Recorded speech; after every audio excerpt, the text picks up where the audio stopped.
Have you ever looked around and wondered why people don't take you seriously, even when you give them your best? You try to be kind, helpful, available, you bend, you accommodate, you stay quiet to keep the peace, and yet the respect you hope for never comes.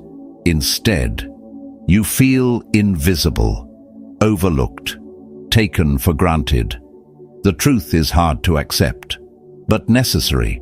Respect is not something others hand to you. It is something you forge from within, through the way you live, the standards you hold, and the habits you refuse to tolerate in yourself.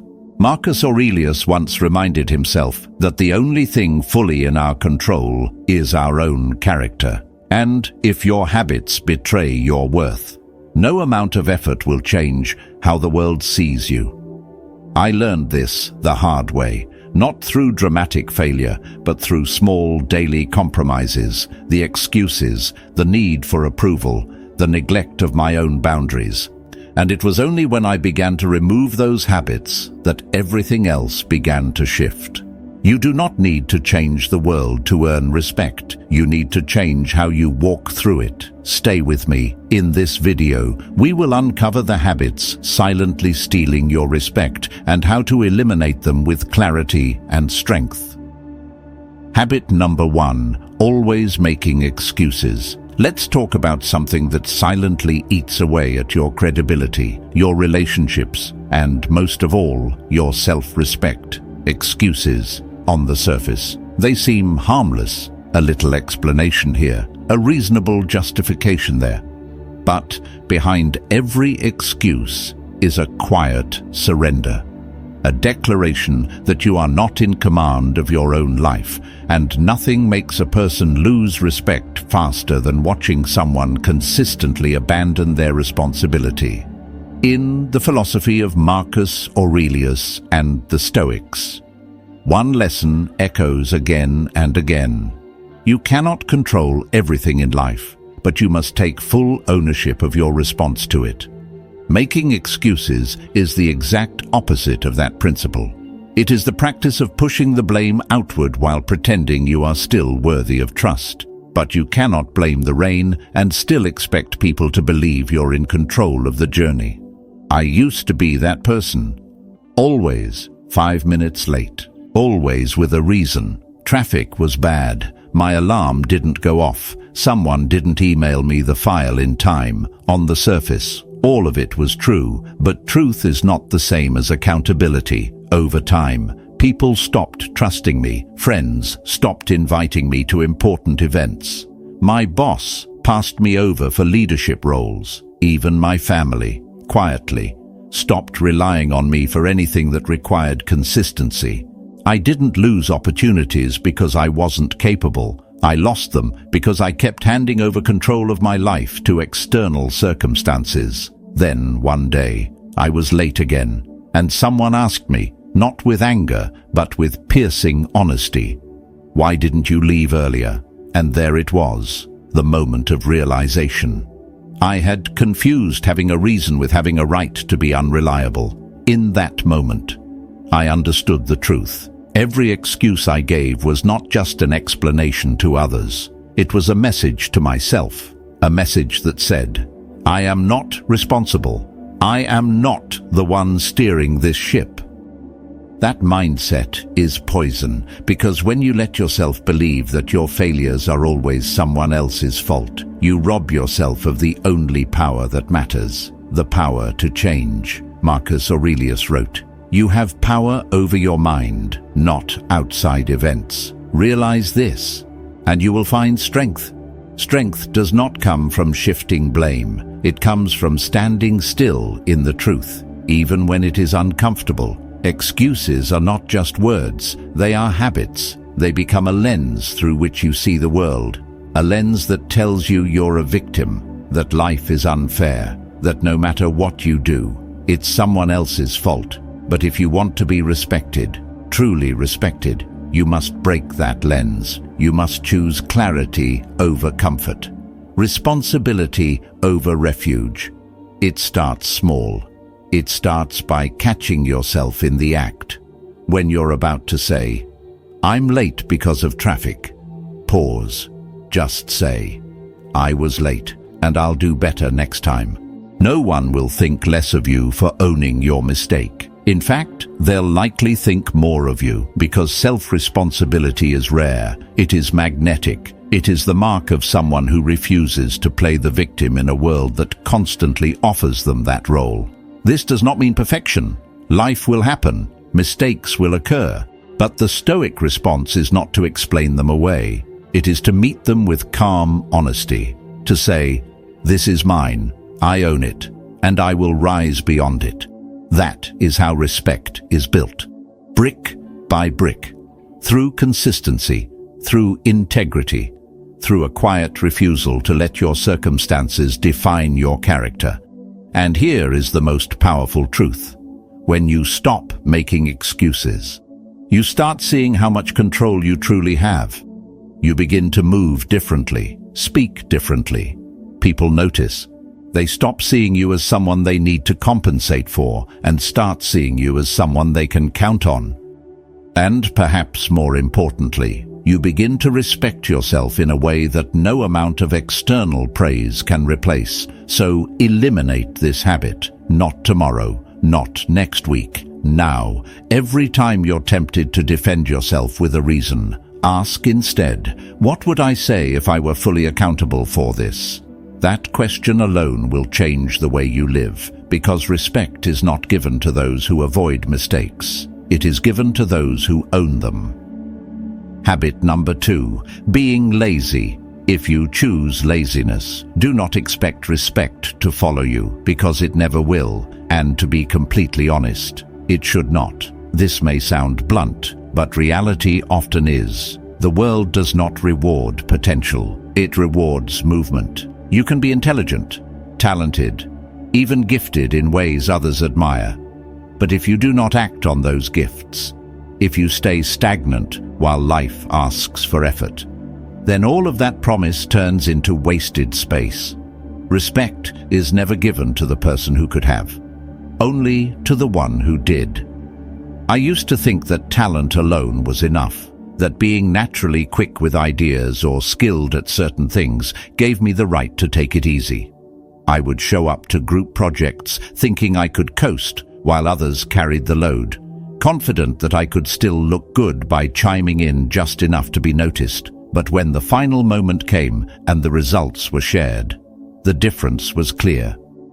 Everyone's contribution stood out with the unmistakable shine of effort. Mine was barely visible. The reaction from my peers was not loud or dramatic. It was worse. It was silent. Their eyes said everything: disappointment, frustration, and the quiet withdrawal of the respect I once thought I'd earned. That moment burned into my memory, not because I got called out or scolded, but because I saw myself through their eyes, and I did not like what I saw. I had become someone who expected rewards without work, someone who believed his own hype more than he believed in effort.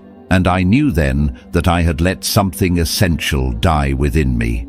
Laziness is not just about being tired or lacking motivation. It is a quiet lie we tell ourselves, that we can delay effort and still deserve success, that we can stay in our comfort zone and still grow. But that is not how life works. And the Stoics understood this deeply. Marcus Aurelius did not wake each day and ask what he felt like doing.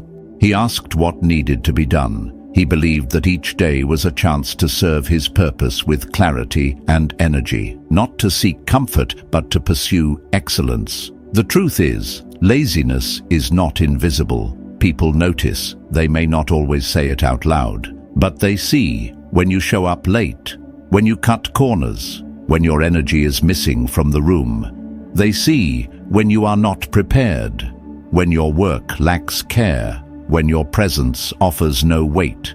And slowly, the expectations placed on you shrink. No one asks for your input. No one trusts you with the difficult task. They stop looking to you because they already know what they will get. Very little. That is how laziness kills respect. Not with a bang, but with a slow fading of trust. Even worse, laziness spreads. It lowers the standard for everyone around you. It weakens the team, the family, the culture, and eventually, it isolates you. Because no one wants to carry the dead weight of someone who refuses to rise.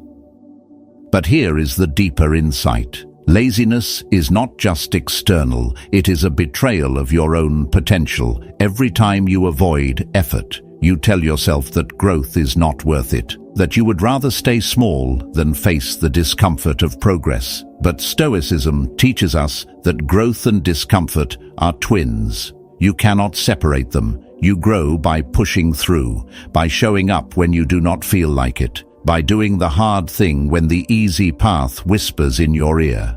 I used to think that taking the easy route made me clever, that avoiding effort saved energy. But all it really saved me from was becoming someone I could be proud of. The people who rise, who command respect, who lead and inspire, are not always the most talented. They are the ones who refuse to stay idle, the ones who push through fatigue, distraction, resistance, the ones who move when others hesitate. If you want respect, then get to work, show up early, stay focused, carry your share, and then a little more.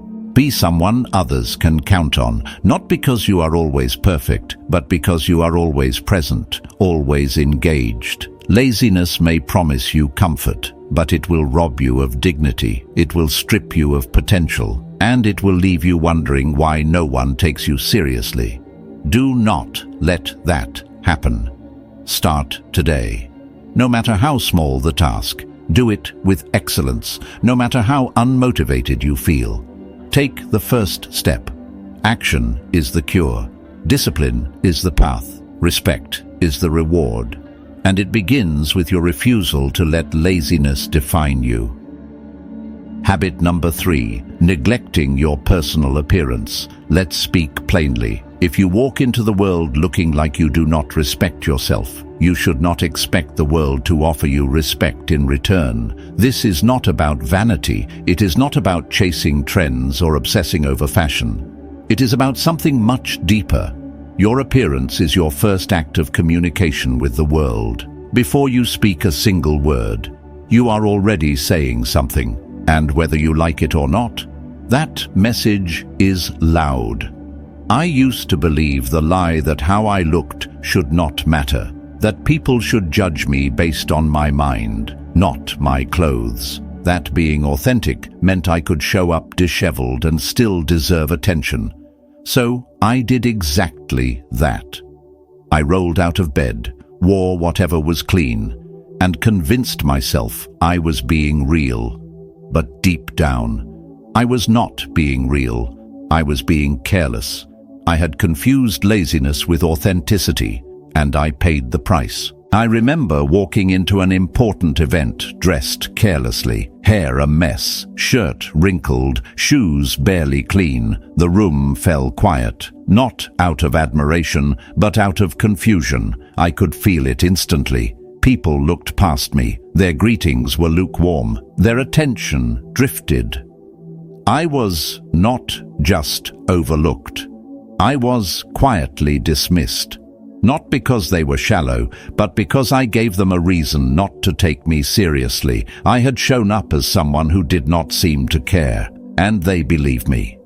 That was the moment I understood something essential. Your appearance is not about impressing others. It is about honoring yourself. Marcus Aurelius said, "Be tolerant with others and strict with yourself."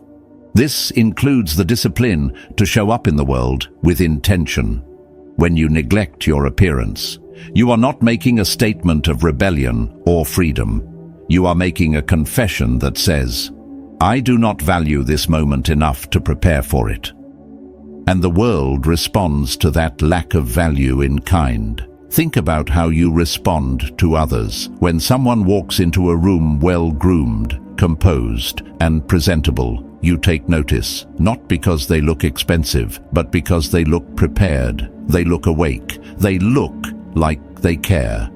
That signals strength, and people respect strength. especially the quiet strength of someone who respects themselves enough to show up at their best.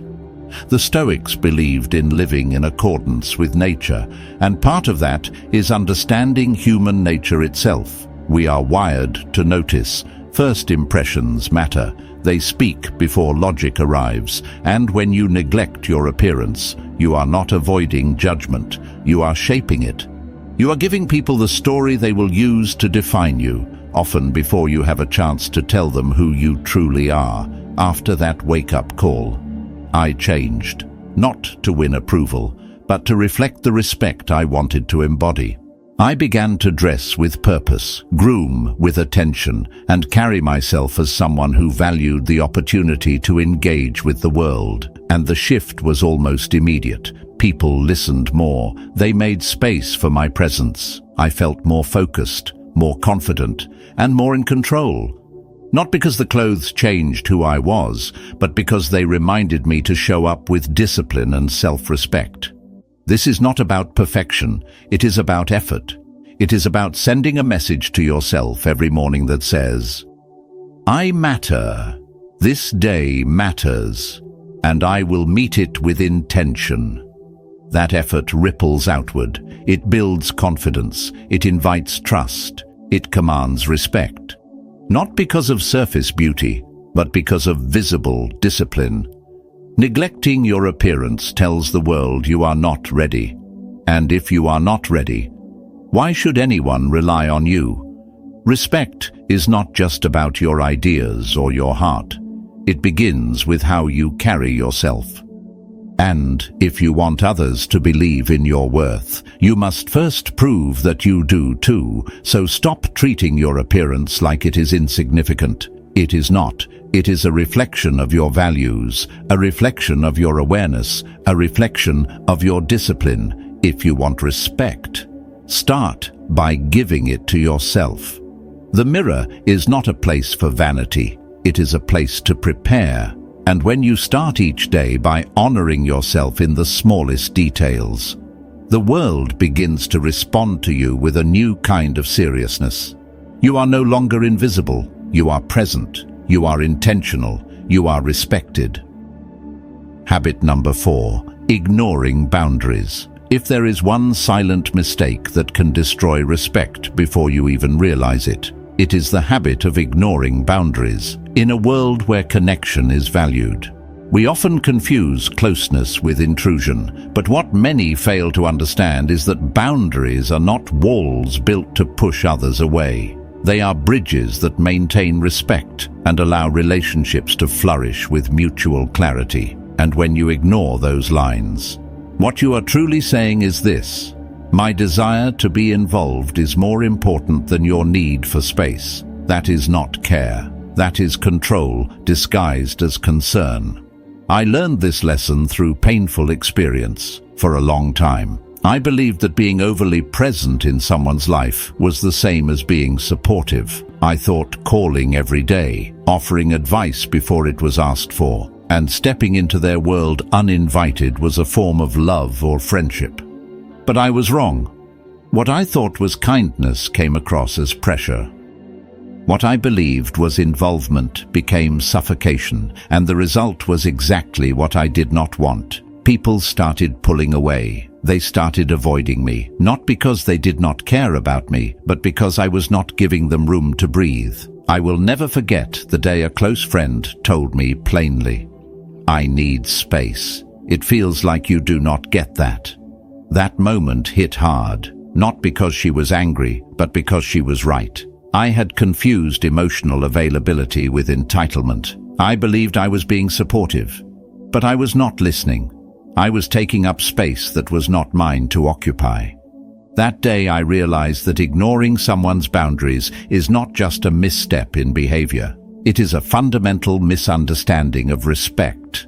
The Stoics taught that we must recognize the sovereignty of every individual, that each person is responsible for their own soul, their own choices, and their own space.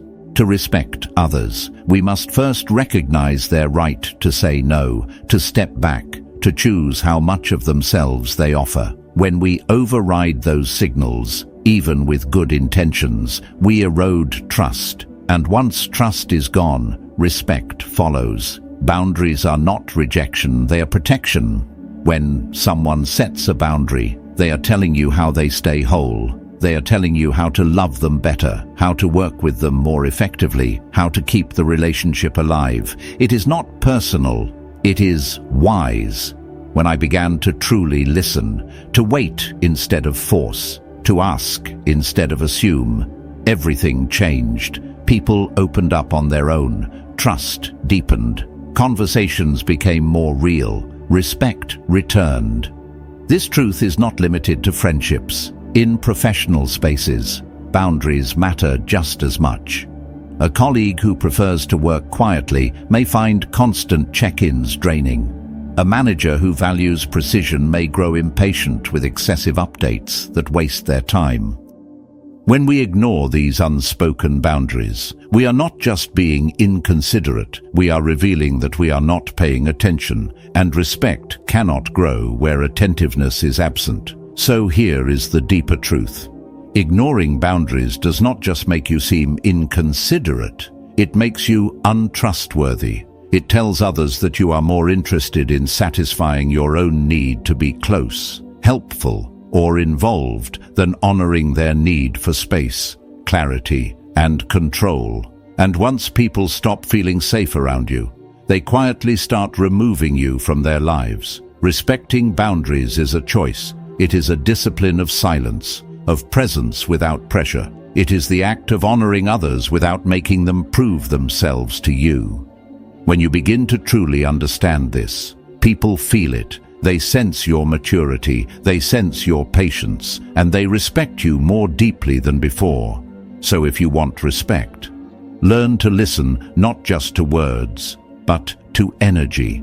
Learn to recognize when someone needs space, when they are drawing a line, not to keep you out, but to protect their peace. Step back when needed. Do not take offense. Instead, take the opportunity to show that you are the kind of person who can be trusted with someone's boundaries.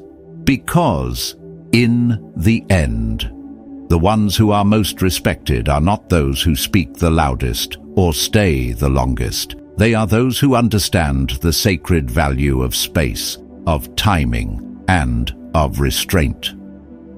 Habit number 5, taking credit for others' work. One of the quickest ways to destroy the respect you have built is by taking credit for something you did not fully earn. It may seem harmless in the moment, a small exaggeration here, a subtle shift in language there.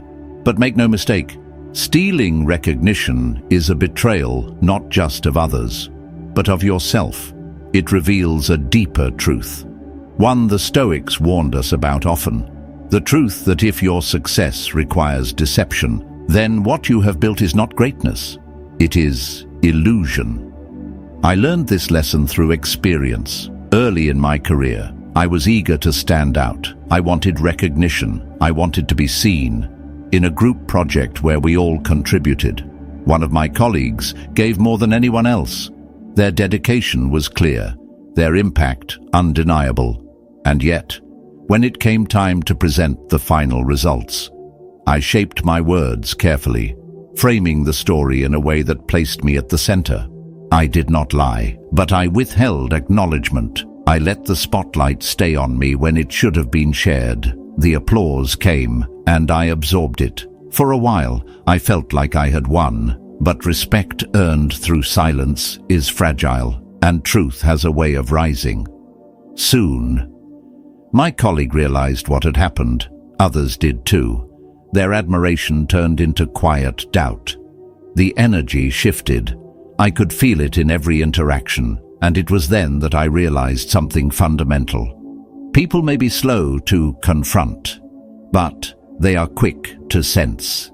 They can feel when something is off, and when they see you claim more than you gave, they begin to question everything else you say.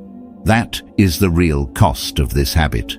It is not just the loss of trust from one person. It is the erosion of your entire reputation. Marcus Aurelius taught that integrity is the foundation of character. and character is what commands true respect. When you take credit for someone else's effort, you are declaring that your self-worth depends on deception. You are saying that your own merits are not enough. That fear speaks louder than fairness. But no one admires fear disguised as ambition. What people respect is authenticity, the courage to shine while still lifting others, the wisdom to recognize that sharing credit does not weaken your success, it multiplies it. Think of the long-term damage this habit causes. Colleagues become distant, friends grow guarded, opportunities shrink. You gain a reputation not as someone who delivers, but as someone who exploits. And that kind of label is not easy to remove. I have seen others fall into this trap too. Talented people who undermine themselves because they let ego speak louder than ethics. And the saddest part is, they often do not realize what they have lost until it is too late. The truth is, when you steal credit, you are not just taking someone's work. You are taking their dignity. You are robbing them of the feeling that their effort mattered. And in doing so, you teach others that you cannot be trusted with what is sacred, their time, their energy, their contributions. That is a deep betrayal. One that leaves wounds, even when no words are spoken. But there is a better way. Own your achievements. Yes, speak confidently about what you have done, but never forget the hands that helped you build. Name them, celebrate them, let others shine beside you. It does not make you smaller, it makes you stronger, because people remember those who uplift more than those who overshadow. In the end, real success is not built on taking, it is built on giving, on collaboration, on honesty, on the quiet strength of someone who stands tall without stepping on others. That is the kind of person who earns respect, and that is the kind of person you have the power to become.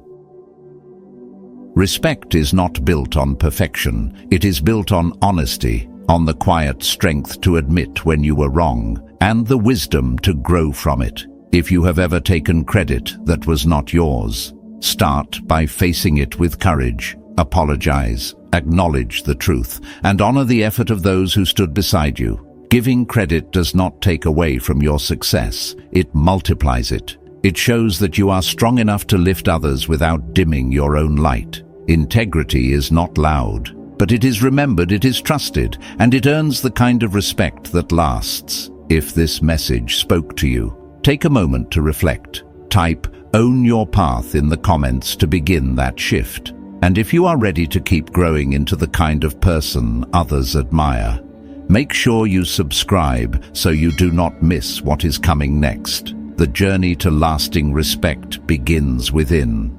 Let the next step be yours.